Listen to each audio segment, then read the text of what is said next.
Well, hey, it's Matt Steen, co-founder of Chemistry Staffing.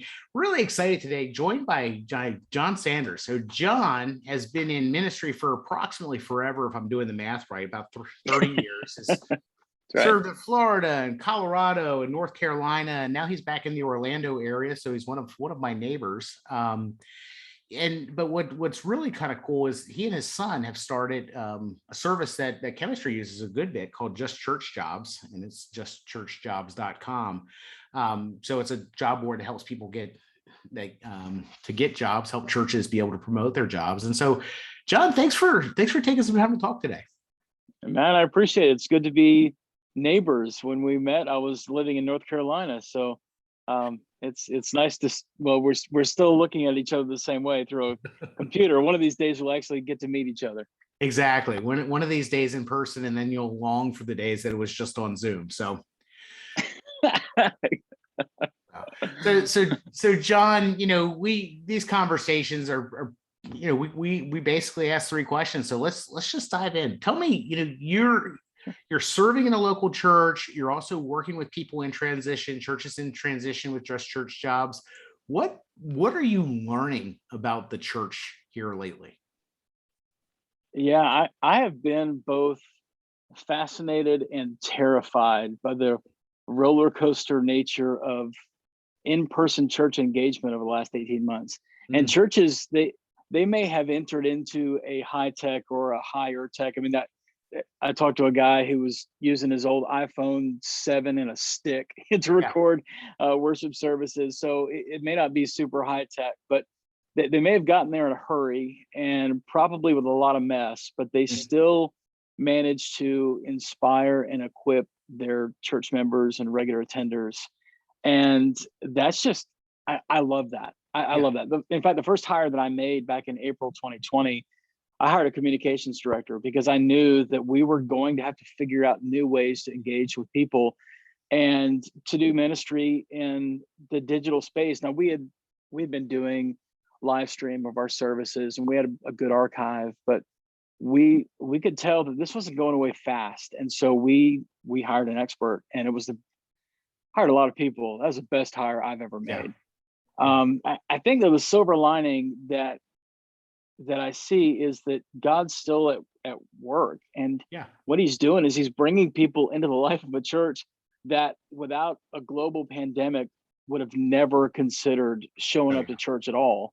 And I think it goes back to the early days when we were all just starving for content, that people were willing to do anything. They needed something. And so, well, this church is online, so I'll just go. And I think churches that were ready were digitally fulfilling the Great Commission. I think that's pretty cool.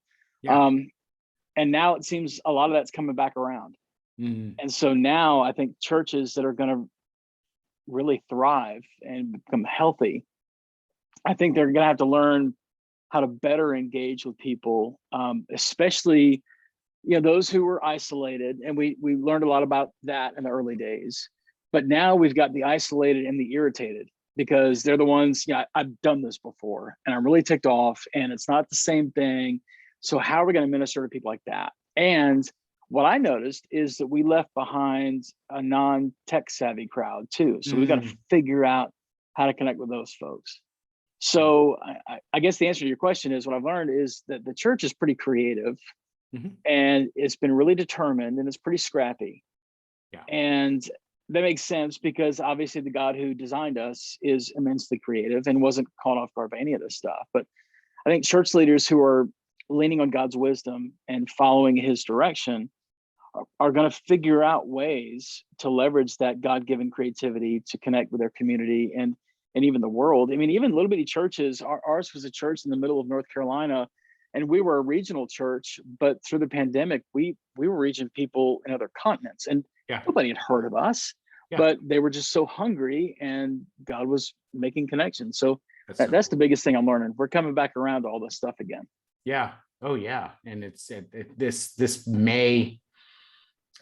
sounds so unhopeful, but I mean, this may never go away, right? This is a cycle that we're going to be constantly in for the foreseeable future, at least, right? I think so. I'm afraid so. Yeah. So as you lean in, I mean, I think you were just telling me you're 90 days into your current church role. That's right. As you look to the horizon, I mean, what are you seeing and where are you finding that you really need to invest your energy if you're going to get ahead of this? That's an unfair question, isn't it? No, yeah, let me consult my crystal ball. No, I think what I'm learning from my church here, but also I'm like you, I talk to a lot of pastors. Yep. I talk to pastors every single day. And what I'm hearing is this common theme of concern about waning church attendance. Mhm. It's funny. It's not funny, but it seems that a lot of pastors are convinced that their church members are convinced that COVID only strikes on Sunday morning because their auditoriums, they have a few more seats now than they used to. But as they scroll through Instagram, they're finding folks living it up on, at a restaurant or, where we live at a theme park or out of state on vacation. And it's always easier to blame somebody else. I had a guy when I was a church planter, he was one of my coaches. And he always used to joke that if you can find somebody to blame, you're halfway to healed. And it really is easier to blame somebody else. But look, I have faith in the communal nature of the church. Mm-hmm. I really do believe that ministry moves at the speed of relationship. And that was God's plan way back in the beginning when Jesus instituted the idea of church. That was the deal. And I don't think anything's going to change that. Now, I think we got to change our model a little bit, but I'm just not giving up on the gathered church. So we just got to find new and meaningful ways to help people engage. I've been saying a lot, and people are sick of hearing me say this, but I don't care. They can record their own calls. I've been saying a lot that the church has an NFL problem. I can go, I can get dressed up, I can drive to an NFL game, or I can sit on my couch and not have to worry about the drunk standing next to me and the fact that I can only see bits and pieces of the field. And, it's, and if the football experience has been really made for TV. And I think one of the challenges that we have is, we've just spent however long realizing that it's really nice to sit in my chair and eat a waffle and watch service, but we need to figure out how do we get people to come back in and really engage the communal part of this, which, the tendency is to, let's keep making it digitally minded and ready for the live stream, I think. Yeah.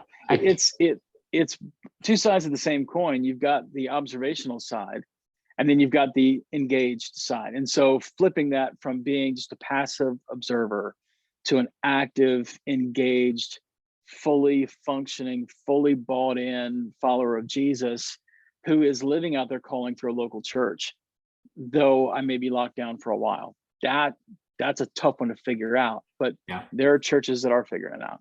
Yeah.